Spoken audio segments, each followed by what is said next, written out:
আমাদের অবস্থা প্রথম থেকেই ভালো ছিল না। গ্রামের হাটে বাবার সবজির দোকান ছিল। তা থেকে যা ইনকাম হতো তাতেই আমাদের তিনজনের সংসার কোনো মতে চলে যেত। তিনজন মানে আমার বাবা, মা আর আমি। কিন্তু হঠাৎ আমার বাবা হার্ট অ্যাটাকে মারা গেলে আমি আর মা এক্কেবারে অসহায় হয়ে পড়ি। আমার বয়স এই 15। গ্রামের মেয়ে আমি, কেই বা আমাকে কাজ দেবে? তাছাড়া মাও আমাকে ঘরে একা রেখে কাজে যেতে পারতো না। আমার মা রাতে ঘুমোতো না এই সংসারের চিন্তায়। আমার লেখাপড়াটাও বন্ধ হয়ে গেল। তবে কিছুদিন থেকে আমার বাবার এক বন্ধু আমাদের খেয়াল রাখছেন। ওনার নাম রমেশ বিশ্বাস। আমাদের গ্রামেই থাকেন। বাবা বেঁচে থাকতেই ওই কাকু আমাদের বাড়ি আসতেন। কাকুর 2-3টে মাছের ভেড়ি ছিল। বাবা মারা যাওয়ার পর আমাদের যখন যা কিছুর প্রয়োজন হতো উনিই আমাদের সাহায্য করার চেষ্টা করতেন। আমার নাম সঙ্গীতা। মালদা জেলার এক গ্রামে বাবা মার সাথে আমি থাকি। আমার বাবা যখন মারা যান আমার মায়ের বয়স তখন 35। সবাই বলতো খুব অল্প বয়সে সঙ্গীতার মা স্বামীহারা হয়ে গেল। বাকি জীবনটা যে কি করে কাটাবে, বাবার মৃত্যুর পর সংসার কিভাবে চলবে সেটা ভেবে ভেবে মায়ের রাতে ঘুম হতো না। তবে রমেশ কাকু মানে আমার বাবার ছোটবেলার বন্ধু একদিন আমাদের বাড়িতে এসে আমার মাকে বলল, বৌদি তুমি কিচ্ছু চিন্তা করো না, আমি যতটা পারবো তোমাদের সাহায্য করব। তারপর থেকে সপ্তাহে 1-2 বার রমেশ কাকু আমাদের বাড়িতে আসতো। আর মাও ওনার সাথে ঘন্টার পর ঘন্টা বসে গল্প করত। কাকু আমাদের সংসারের সব দরকারি জিনিস এনে দিতেন। কিন্তু ওনার আচরণ আমার একদমই ভালো লাগতো না। কারণ আমাদের বাড়িতে আমার বাবা বেঁচে নেই। আর কাকু এভাবে আমাদের বাড়িতে এসে ঘন্টার পর ঘন্টা বসে থাকেন। মাও দেখতাম কাকুর সাথে বেশ খোলামেলাভাবে কথাবার্তা বলেন। গ্রামের অনেকেই এই নিয়ে কথাও বলতে শুরু করেছে। একদিন আমি মাকে বললাম, মা তুমি তো জানো তুমি বিধবা, তারপরও তুমি কাকুর সামনে এত খোলামেলাভাবে চলাফেরা কেন করো? গ্রামের সবাই তোমাকে নিয়ে নানা রকম কথা বলছে যে সঙ্গীতার মার চালচলন ভালো না। এই কথা শুনে মা উল্টে আমার উপর রেগে যান আর বলেন, গ্রামের লোক কি বলছে তাতে আমার কিচ্ছু যায় আসে না। ওরা তো আমায় খেতে দিচ্ছে না। উনি সম্পর্কে তোর বাবার বন্ধু হন, তাই ওনার সাথে কিভাবে চলতে হবে সেটা আমি খুব ভালো করে জানি, তোকে আর বলতে হবে না। এই বলে মা ঘরে চলে গেল। তবে বাবা মারা যাওয়ার কয়েক মাস পর থেকেই রমেশ কাকু আমাদের বাড়িতে একটু ঘন ঘনই আসতে শুরু করলো। কখনো চা খাওয়ার বাহানায়, কখনো আমাদের কি লাগবে তা জানার জন্য, আবার কখনো কখনো তো এমনিই চলে আসতো সময় কাটাতে। আমি এইসব দেখেও না দেখার ভান করে নিজের ঘরে চলে যেতাম। তবে আমার একদম এইসব ভালো লাগতো না।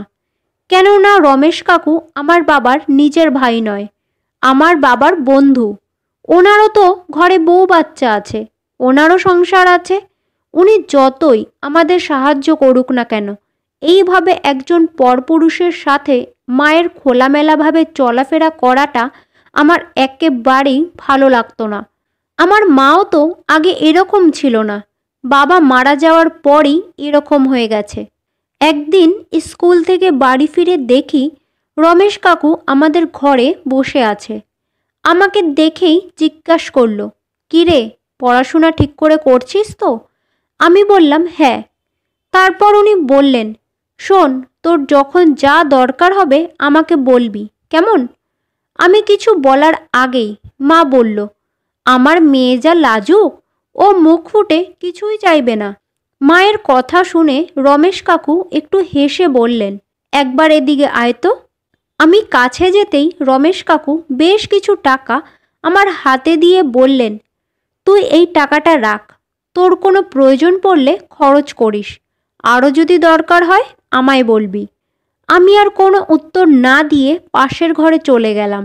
উনি চলে যাওয়ার পর আমার মা আমার ঘরে এসে বলেন, দেখ মনা, এই শাড়ি দুটো ভালো লাগছে। কালই তো রমেশ কাকুকে বলেছিলাম আমার একটা ঢাকাই জামদানি শাড়ির খুব শখ, আর দেখ ও আজই দুটো শাড়ি এনে দিল। দেখেছিস উনি আমাদের কত খেয়াল রাখেন। উনি না থাকলে আমাদের সংসারটা চলতো কি করে? আর তুই ওনার সাথে ভালো করে কথা পর্যন্ত বলিস না। মায়ের কথা শুনে আমার আর বুঝতে বাকি রইল না যে মায়ের সাথে রমেশ কাকুর অবৈধ সম্পর্ক আছে। তাছাড়া গ্রামের অনেকেই এই নিয়ে আলোচনা করে। এমনকি একদিন রমেশ কাকুর বউও আমাদের বাড়িতে এসে মাকে উল্টোপাল্টা কথা বলে যান। আমার এসব একদম ভালো লাগতো না, তাই আমি ওদের নজরে নজরে রাখতে শুরু করি। আমি জানি আমি যখন স্কুলে থাকি তখন রোজ দুপুরে রমেশ কাকু আমাদের বাড়িতে আসে, আর এসেই ঘরে ঢুকে দরজা বন্ধ করে দেয়। এই কথাটা আমাদের পাশের বাড়ির একটা মেয়ে আমায় বলেছে। একদিন আমার স্কুল তাড়াতাড়ি ছুটি হয়ে গেল। আমি বাড়ি চলে আসি। দরজার সামনে আসতেই ঘরের ভেতর থেকে আমি দুজন মানুষের ফিসফিস শব্দ শুনতে পাই।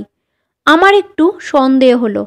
তখন আমি আস্তে আস্তে দরজাটা একটু ফাঁক করে দেখি, আর তারপর ঘরের ভেতরে যা দৃশ্য দেখলাম তা দেখেই আমার সারা শরীর যেন পাথর হয়ে গেল।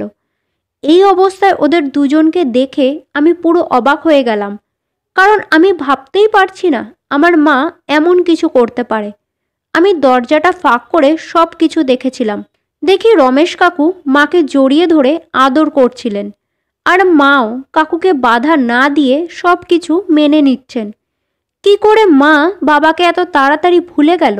আমি ওদেরকে যতই দেখছি ততই অবাক হচ্ছি।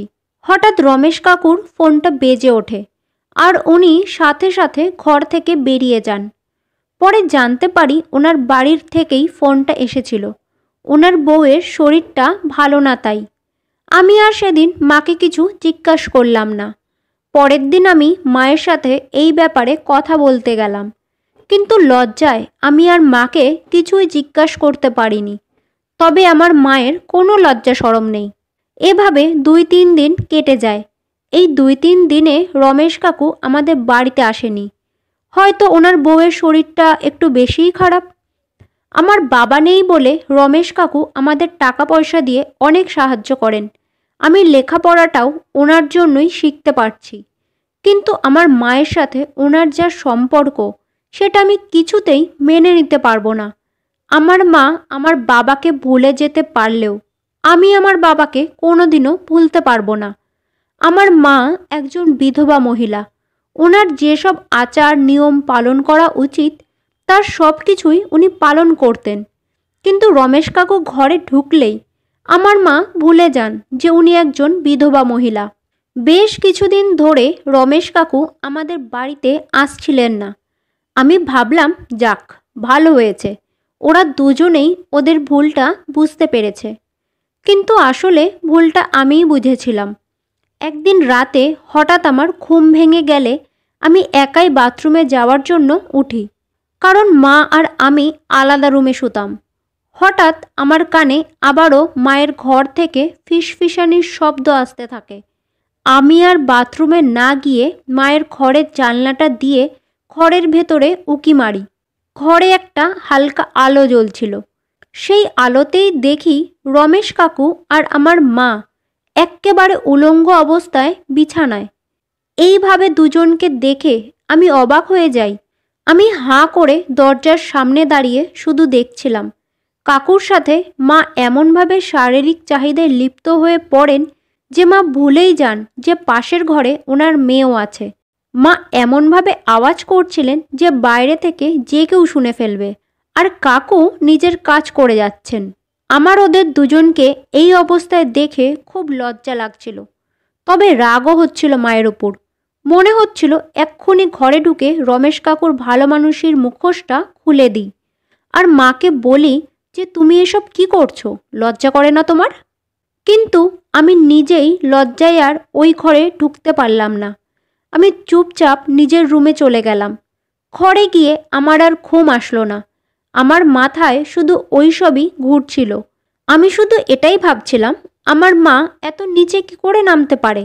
তবে কিছুক্ষণ পরেই আমি বাস্তবটা বুঝতে পারলাম। আমার মায়ের বয়স ৩৫, আর এই বয়সেই উনি বাবাকে হারিয়েছেন। মা তো বিধবা, কিন্তু তাই বলে ওনার শারীরিক চাহিদা থাকবে না এমনটা তো নয়। ওনারও তো ইচ্ছে হতে পারে কোনো পুরুষের ছোঁয়া পাওয়ার। তাই আমি আর কিছু বলিনি। তারপর থেকে রোজ রাতে রমেশ কাকু আর আমার মা ইচ্ছে মতো ওদের কাজ করতে থাকে। আমি সব কিছুই বুঝতে পারতাম, তবে মায়ের সাথে এই নিয়ে কোনো কথা বলিনি। এভাবেই দিনের পর দিন চলতে থাকে। ধীরে ধীরে এই ব্যাপারটা গ্রামের সবার নজরে আসে। সবাই আমার মাকে নিয়ে নানা রকম আলোচনা করতে থাকে। সবাই এটাই বলতো যে সঙ্গীতার মায়ের সাথে রমেশদার অবৈধ সম্পর্ক আছে। তা না হলে উনি ওদেরকে এত সাহায্যই বা কেন করেন? ওনার নিজেরও তো সংসার আছে। আর রোজই দেখি উনি সঙ্গীতাদের বাড়িতে আসেন। সেদিন ছিল রবিবার, স্কুল ছুটি, তাই আমি বাড়িতেই ছিলাম। হঠাৎ দেখি আমাদের গ্রামের ৬-৭ জন মহিলা আমাদের বাড়িতে এসে মাকে ডাকতে থাকেন।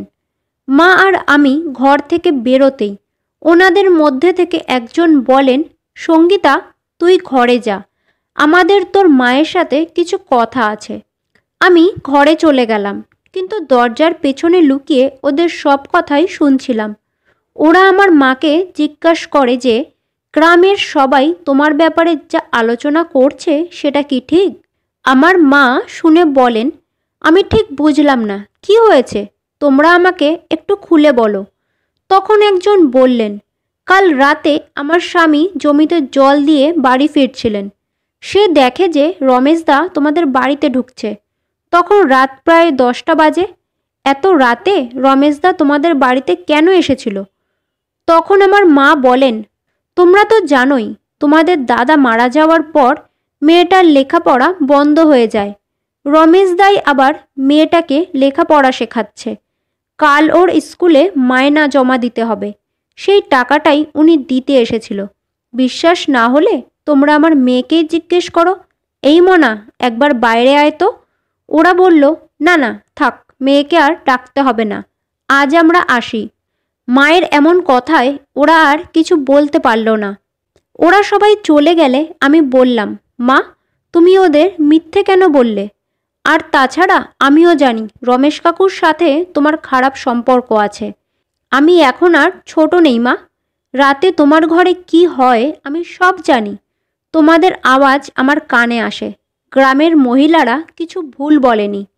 এরপরও যদি তুমি ওই রমেশ কাকুর সাথে খারাপ সম্পর্ক করেছো, তাহলে দেখো আমি গ্রামের সবাইকে সব কিছু বলে দেবো। তখন আমার মা রেগে গিয়ে বললেন, তুই কি চাস আমরা না খেতে পেয়ে মরি? তুই জানিস না ওনার টাকাতেই আমাদের সংসার চলছে? তোর বাবা কিছু রেখে গেছে নাকি যে তাই দিয়ে আমি সংসার চালাবো? ওনার কথা মতো যদি না চলি, তাহলে উনি আমাদের আর কোনো ব্যাপারেই সাহায্য করবে না। তাই বাধ্য হয়ে আমাকে এই কাজ করতে হয়।